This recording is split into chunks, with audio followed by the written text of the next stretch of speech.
1991, or as it's known by normal people, 1991. Capcom released Street Fighter 2 and created the modern fighting game genre as we know it. This success led to all sorts of game companies rushing to make their own fighting games to cash in on the craze, including Capcom themselves. Not content with making new versions of Street Fighter 2 and Street Fighter Alpha, Capcom decided to flood the market with new games featuring new characters like the spooky cartoonishness of Darkstalkers. They also made fighting games based on pre-existing franchises like JoJo's Bizarre Adventure and X-Men Children of the Atom, the latter of which would kickstart the Marvel vs. Capcom series. However, in 1997, my personal favorite Capcom fighting game would be Unleashed Upon the World. A fighting game with youthful characters, fast-paced gameplay in the third dimension, and a small but passionate fanbase. I present to you, Rival Schools.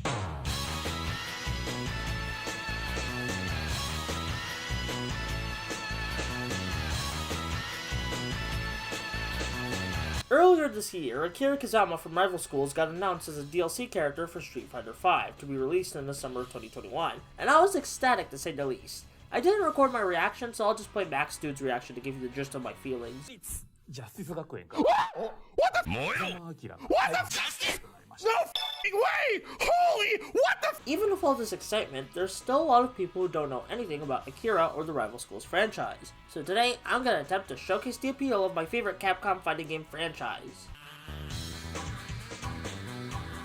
In 1996, Capcom released Star Gladiator, which saw their first fully 3D fighting game, but it was stuck at 30 frames per second rather than the ideal 60 frames per second. Hideaki Itsuno, who would later shepherd the Devil May Cry series after Hideki Kamiya left, along with creating Dragon's Dogma, wanted to create a 60 FPS 3D fighting game. After many failed pitches, Itsuno decided to go with the high school setting to be more relatable with a wide audience. Rival Schools would hit arcades in 1997, with a console port on PS1 coming out the following year, which would sell 500,000 units worldwide, which is a respectable amount for the time, even selling more than the Darkstalkers console ports from my little research I did, showing that there was a market for these hot-blooded teenagers fighting for justice. As mentioned before, Rival Schools is a late 90s 3D fighting game similar to Virtua Fighter or Tekken, though it takes more influences from the Capcom Versus series of fighters for its gameplay. Rival Schools has you choose two characters from the roster, with a main character you play as and a character for assist attacks. Each character can do two types of punches and kicks, along with special inputs for team-up attacks and special moves. Despite it being an early 3D fighting game, there's little to no jankiness, unlike Tekken 1. It's a fast-paced fighter, and while it doesn't have the crazy combo potential of Marvel vs. Capcom, it's still really fun to play, and I'm sure the professionals were able to do some wacky combos. The roster has all sorts of high school archetypes, like your tough guys, sports players, cheerleaders, troublemakers, outcasts, even teachers, and all of them have a ton of characterization and charm, whenever it's in cutscenes, drawings, and the loading screens, or while fighting. Though I want to focus on a specific character in the roster who happens to be the most popular Rival Schools character, and that's Akira.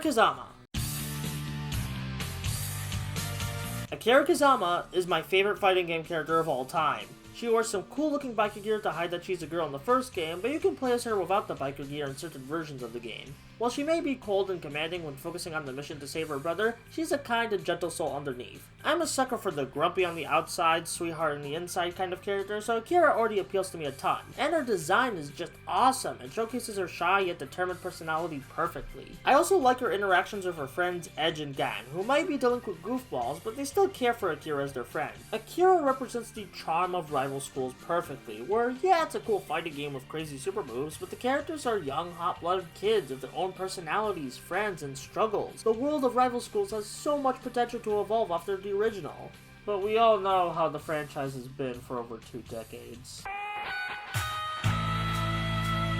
With the first Rival Schools being a success, there was a sequel developed called Project Justice, and it released on the Sega Dreamcast.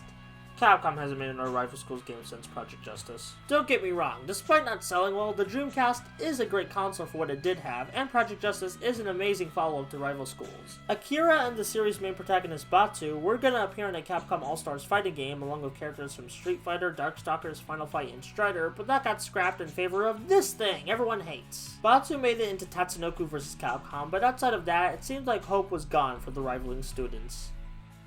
Wait a minute, didn't I say Akira was coming to Street Fighter V earlier in this video? No matter your thoughts on the game, that's a big deal on its own, since it's a fan-requested character from a cult classic franchise being featured in a massive AAA game. And with Capcom's fighting game division shaking up its management with new projects in the works, it might be possible that we can see a brand new Rival Schools game, or at the very least ports of the old ones. I really hope both of these are the case, since the only way I can play Rival Schools without going bankrupt is through emulation. Please, Capcom, let me play Rival Schools on modern platforms. Though don't make the ports a test run to see if a new game will work like with Darkstalkers. Do it like you did with Marvel vs. Capcom Infinite, where you announce the new game and then reveal ports for the old one afterwards. Begging things from a multi-million-dollar company aside, I hope this episode rekindled your love for Rival Schools, or at the very least got you interested in the franchise. I've wanted to make a Rival Schools video even before Akira got announced for Street Fighter V, so it's so satisfying to finally release it to you all.